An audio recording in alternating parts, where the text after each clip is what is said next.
Okay, here's the second batch of Midwest Cup birds. These ones belong to Paul Bettens of Newcastle. And they're all still here too, which is a good thing.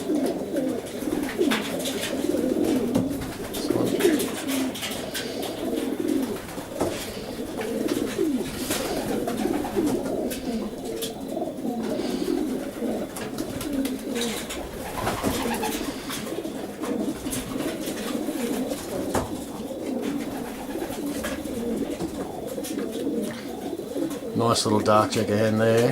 I've probably just jinxed it by saying that though.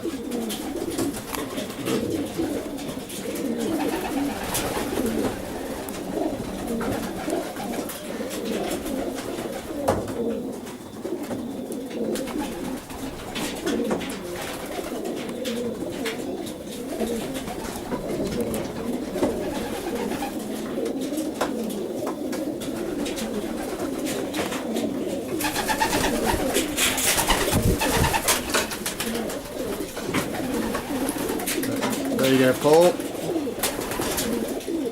They're all still here. Hopefully most of them will still be here come the race.